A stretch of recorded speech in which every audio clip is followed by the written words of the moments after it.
નમસ્કાર, આપ જોઈ રહ્યા છો વીટીવી ન્યૂઝ। હું છું સંજીવની। સમાચારની શરૂઆતમાં મહત્વપૂર્ણ સમાચાર। લોકસભા ચૂંટણી પહેલા પીએમ મોદીએ દેશના પ્રખ્યાત અને નામી હસ્તીઓને એક કરવા ફરીથી વોટિંગ માટે અપીલ કરી છે। પીએમ મોદીએ આ માટે વોટ કર નામનું અભિયાન પણ શરૂ કર્યું છે। પીએમ મોદીએ માત્ર 30 જ મિનિટમાં 16 ટ્વીટ કર્યા છે અને 40 નામી હસ્તીઓ અને સંસ્થાઓને ટેગ પણ કર્યા છે। પીએમ મોદીએ ટ્વીટ કરીને લખ્યું છે કે મારા સાથી ભારતીયો, સમય આવી ગયો છે કે આપણે અવાજ બુલંદ કરીએ કે વોટ કર। આગામી લોકસભા ચૂંટણીમાં સુનિશ્ચિત કરો કે તમે અને તમારો પરિવાર, દોસ્ત રેકોર્ડ બ્રેક સંખ્યામાં વોટિંગ કરીશું। તમારું આ પગલું દેશના ભવિષ્ય પર સકારાત્મક અસર પાડશે।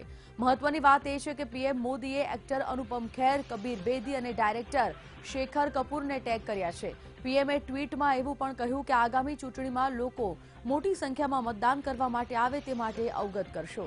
આ સિવાય પીએમ મોદીએ એક્ટર ઋત્વિક રોશન અને માધવનને પણ ટેગ કરીને અપીલ કરી છે કે તેઓ વોટિંગ કરીને લોકતંત્રને મજબૂત કરે। આ સિવાય પીએમ મોદીએ એક્ટર અનિલ કપૂર, અજય દેવગન અને માધુરી દીક્ષિતને પણ ટેગ કર્યું છે અને કહ્યું કે બોક્સ ઓફિસ ઉપર ટોટલ ધમાલ મચાવ્યા બાદ હવે પોલિંગ બૂથ પર ટોટલ ધમાલ મચાવવાનો સમય આવી ગયો છે।